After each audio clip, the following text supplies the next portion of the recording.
नमस्कार फ्रेंड्स, स्वागत है आपका हमारे यूट्यूब चैनल जीकेएस क्लासेस में। फ्रेंड्स, आज की वीडियो में हम बात करने वाले हैं संविधान के पार्ट 2 सीरीज़ में। किसमें फ्रेंड्स?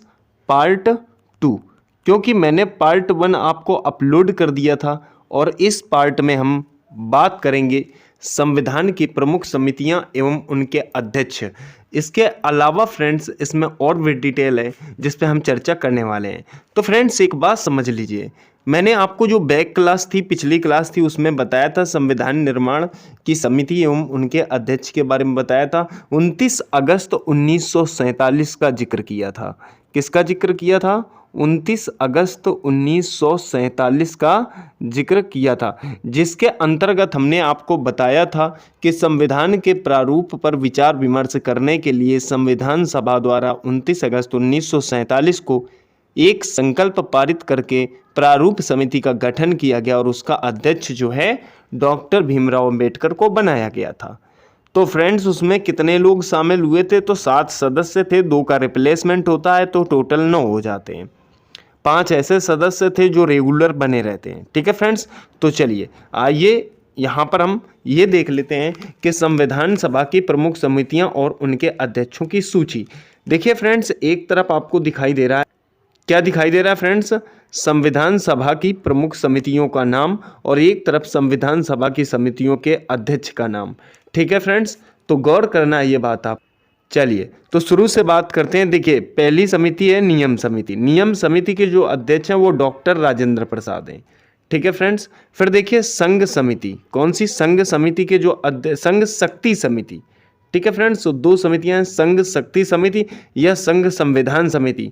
इन दोनों को ध्यान रखना आपको। संघ अगर लगाए तो समझ लेना पंडित जवाहरलाल नेहरू हैं। ठीक है फ्रेंड्स, उसके बाद प्रांतीय संविधान समिति के जो अध्यक्ष हैं फ्रेंड्स वो हैं सरदार वल्लभ भाई पटेल। ठीक है, संचालन समिति के जो अध्यक्ष हैं वह हैं डॉक्टर राजेंद्र प्रसाद। प्रारूप समिति के जो अध्यक्ष हैं वह हैं डॉक्टर भीमराव अंबेडकर। ठीक है फ्रेंड्स, तो ये बात आपको याद रखनी है। देखिए अगर आगे चर्चा करें हम तो झंडा समिति। झंडा समिति के जेबी कृपलानी है। फ्रेंड्स एक बात और याद रखना, झंडा समिति के कहीं कहीं अध्यक्ष आपको डॉक्टर राजेंद्र प्रसाद दिखाई देगा, पर वो नहीं है, आपको जेबी कृपलानी लगाना है। ठीक है, राज्य समिति की बात करें तो पंडित जवाहरलाल नेहरू थे। उसके बाद परामर्श समिति के सरदार वल्लभ भाई पटेल जी।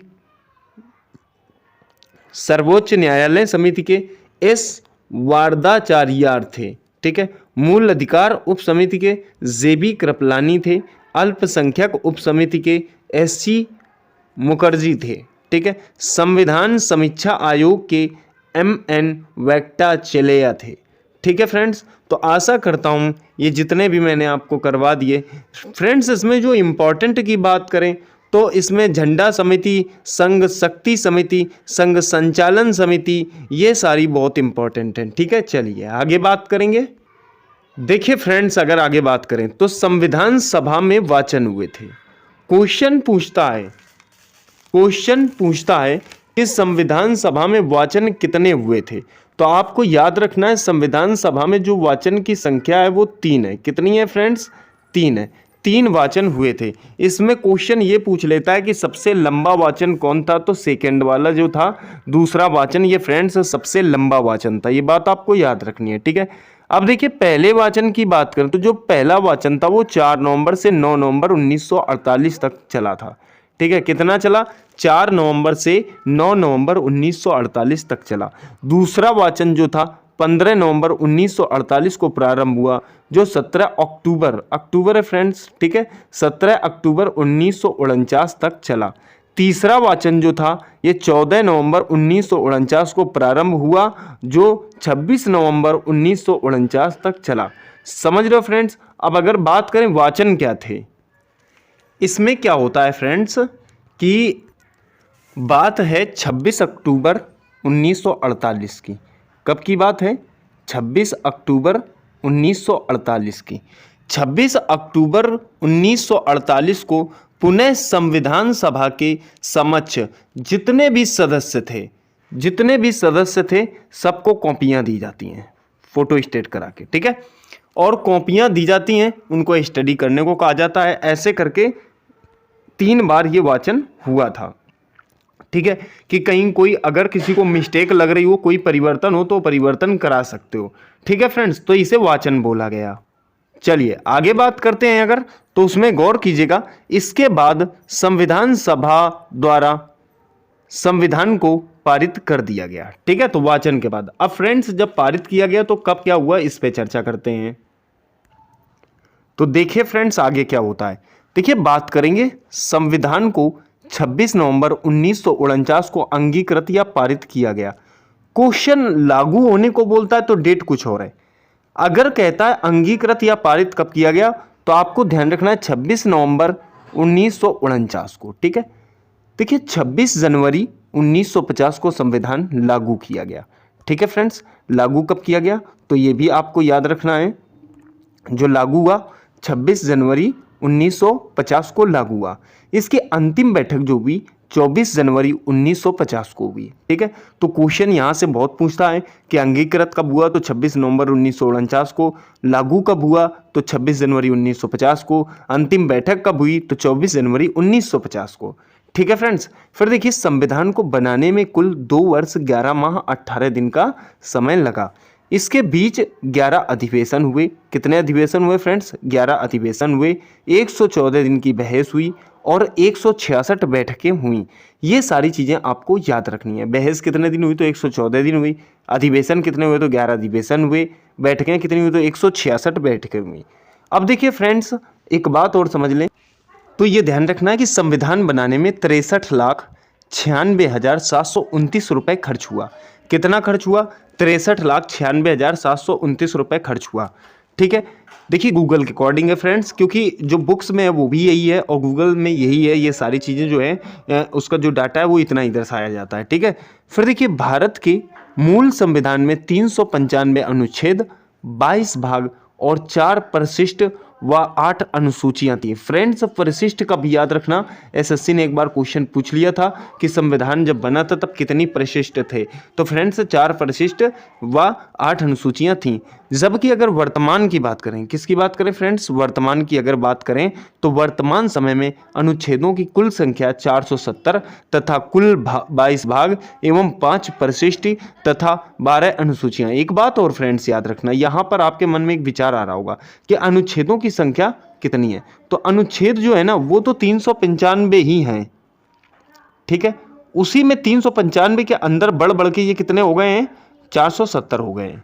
ठीक है फ्रेंड्स, न्यू आंकड़ों के साथ में, तो ये बात आपको याद रखनी है। आशा करता हूं फ्रेंड्स ये वाला पॉइंट आपकी समझ में आ गया होगा। चलिए आगे बात करते हैं फ्रेंड्स, तो गौर कीजिएगा भारतीय संविधान की प्रस्तावना या उद्देशिका। ठीक है, तो गौर कीजिएगा ठाकुरदास भार्गव ने संविधान की प्रस्तावना को संविधान की आत्मा कहा है। ये क्वेश्चन बहुत इंपॉर्टेंट है फ्रेंड्स। किसने संविधान की प्रस्तावना को संविधान की आत्मा कहा है, तो ठाकुरदास भार्गव नाम याद रखेंगे। ठीक है फ्रेंड्स, चलिए आगे बात करेंगे तो यहाँ पर ध्यान दीजिएगा, प्रस्तावना की अगर बात करते हैं तो अमेरिका के संविधान से लिया गया है। ठीक है, क्या प्रस्तावना जो शब्द है कहाँ से लिया गया, अमेरिका के संविधान से लिया गया। लेकिन जो इसकी लैंग्वेज है प्रस्तावना की, वो कहने का मतलब जो भाषा है ऑस्ट्रेलिया से ली गई है। ठीक है, दोनों पॉइंट याद रखना, संविधान जो नाम है वो कहाँ से लिया गया, अमेरिका से लिया गया, जो लैंग्वेज है वो कहाँ से ली गई है, ऑस्ट्रेलिया से ली गई है। देखिए 3 स्रोत हैं फ्रेंड्स, प्रस्तावना के कितने स्रोत हैं, तो 3 स्रोत आपको प्रस्तावना के याद रखने हैं। कौन कौन से हैं, तो वो आप यहाँ पर थोड़ा सा समझ लीजिएगा। एक क्या है, संविधान के स्रोत की अगर बात करें, चालू कहाँ से होता है, तो हम भारत के लोग फ्रेंड्स आगे बहुत है। ठीक है, तो ध्यान रखनी है ये बात फ्रेंड्स। उसके बाद देखिए दूसरा पॉइंट अगर बात करें, हम भारत के लोग, जो मैंने आपको बताया ये डिटेल होती है संविधान की प्रस्तावना की, ये स्रोत के अंतर्गत आता है। ठीक है फ्रेंड्स, तो यहाँ गौर कीजिएगा स्वरूप कैसा है। स्वरूप की बात करें तो संपूर्ण प्रभुत्व, समाजवादी आदि फ्रेंड्स इसमें वर्ड जुड़े हुए हैं। ठीक है, उद्देश्य की बात करें तो स्वतंत्रता, समता आदि इसका उद्देश्य है। ठीक है फ्रेंड्स, चलिए आगे बात करते हैं। देखिए समाजवादी, पंथ निरपेक्ष, अखंडता, फ्रेंड्स ये जो तीनों वर्ड है ना, ये तीनों शब्द 42वें संविधान संशोधन 1976 में पहली बार जोड़े गए थे। ठीक है फ्रेंड्स। फिर देखिए, भारतीय गणतंत्र दिवस पर मुख्य अतिथि बुलाने का कार्यक्रम 1955 अर्थात 1955 से शुरू होता है और पहली बार जो हमारे पाकिस्तान के गवर्नर जनरल थे जिनका नाम था मलिक गुलाम मोहम्मद, इनको आमंत्रित भी किया गया था। ठीक है, ये बात आपको याद रखनी है। आशा करता हूँ फ्रेंड्स, तो पार्ट 2 के अंतर्गत जो चीज़ें हमने आपको बताई वो आपके दिमाग में बनी रहेंगी। ठीक है फ्रेंड्स, मिलेंगे पार्ट 3 में बहुत ही जल्द, बहुत कुछ लेकर। ठीक है फ्रेंड्स, तो आशा करता हूँ ये वीडियो आपको अच्छा लगा होगा। यदि अच्छा लगा हो तो प्लीज़ लाइक शेयर सब्सक्राइब करना बिल्कुल ना भूलें। नमस्कार फ्रेंड्स।